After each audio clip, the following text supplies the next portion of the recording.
wabarakatuh. Nah, di video kali ini kita bakal bahas ilmuwan muslim selanjutnya. Pada penasaran? Ini dia. Kali ini aku bakal bahas siapa bapak penemu pertama pada mungkin ya. Oke, di video kali ini kita bakal bahas siapa ilmuwan pertama yang menemukan cahaya atau disebut sebagai bapak optik. Nah, pada penasaran? Nah, ternyata penemu optik itu bukanlah orang barat, tapi dari ilmuwan muslim, yaitu Ibnu Haytham. Pada kenal nggak? Aku juga nggak kenal, cuman baca. Nah, jadi tahu nggak teman-teman, orang yang pertama kali menemukan cahaya itu Ibnu Haytham, dan dia yang pertama kali disebut sebagai bapak penemu optik. Nah, jadi bukan saudara-saudara kita yang ada di dunia barat ya teman-teman. Kenapa? Karena Ibnu Haytham lahir pada tahun, tahu nggak? 935 Masehi. Kamu masih jadi biji kacang hijau masihan ya? Nah, jadi itu udah lama banget. Sekarang udah tahun 2020. Nah, udah 10 abad yang lalu. Jadi itu lebih duluan Ibnu Haytham daripada yang lain-lain, kan? Nah, pada tahu nggak sih sejarahnya kenapa dia disebut sebagai bapak optik? Nah, ternyata Ibnu Haytham itu suka banget neliti tentang cahaya. Ia banyak melakukan penyelidikan terkait cahaya. Kecintaannya terhadap ilmu pengetahuan telah membawanya berhijrah ke Mesir. Selama di Mesir, Ibnu Haytham melakukan beberapa penyelidikan mengenai aliran Sungai Nil serta menyalin buku-buku mengenai matematika dan ilmu falak. Tujuannya ialah untuk mendapatkan uang cadangan dalam menempuh perjalanan menuju Universitas Al-Azhar. Ibnu Haytham sendiri telah menjadi seorang yang mahir dalam bidang sains.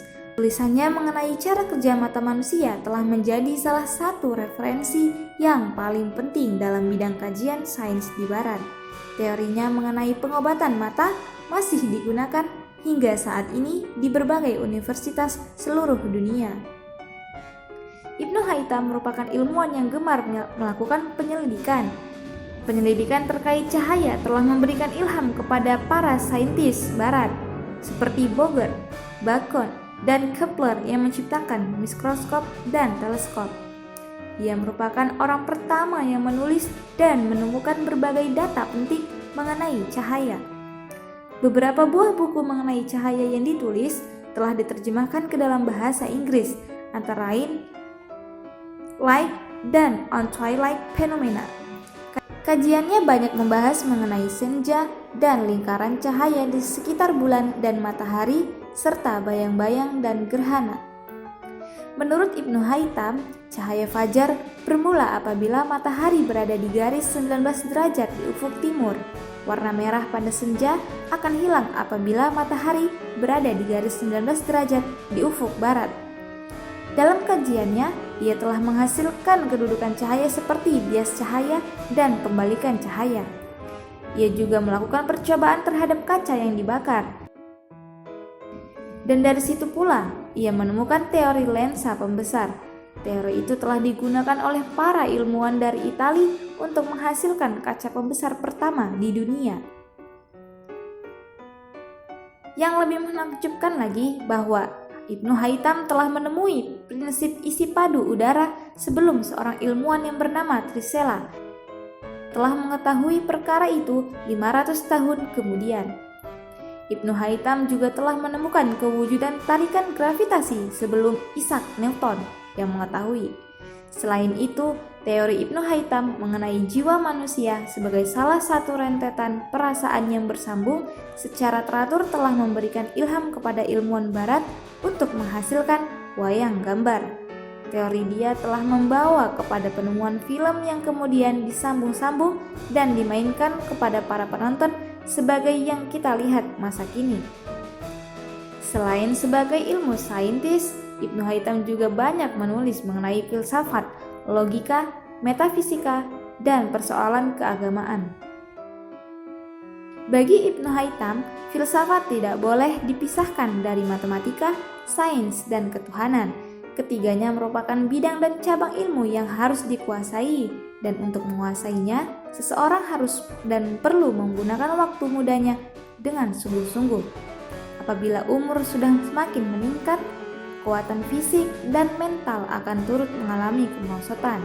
Ibnu Haitam membuktikan bahwa ia bergairah mencari dan mendalami ilmu pengetahuan pada usia mudanya, hingga dia berhasil menulis banyak buku. Sumbangsi Ibnu Haitam kepada ilmu sains dan filsafat teramat banyak. Karena itulah Ibnu Haitam dikenal sebagai seorang yang miskin dari segi materi, namun kaya dari ilmu pengetahuan. Beberapa pandangan dan pendapatnya inilah yang masih relevan hingga saat ini. Dan inilah salah satu ilmuwan muslim terbaik yang pernah ada. Untuk itu, teman-teman, jangan lupa tekan tombol subscribe di bawah ini dan ikuti notifikasi selanjutnya mengenai ilmuwan-ilmuwan muslim dan cendekiawan muslim lainnya yang berpengaruh di dunia.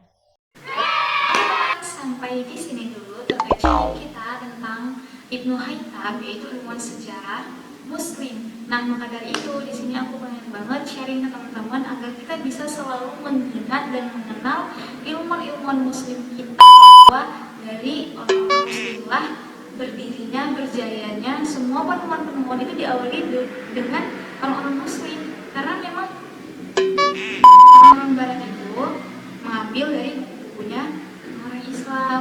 Maka dari itu aku ingin menolak lupa kepada teman-teman semua, apalagi kalian yang masih muda, jangan cuma hafalnya opa-opa, uni-uni Korea, girl-band K-pop dan sebagainya. Kalian hafal nama penyanyi musik terkenal di dunia, tapi gak hafal sama penemu ilmu fisika, ilmu botani, ilmu optik dan sebagainya. Jadi di sini juga sekalian mengedukasi teman-teman agar kita tetap mengingat sejarawan dan ilmuwan-ilmuwan muslim yang patut kita contoh dan patut kita teladani.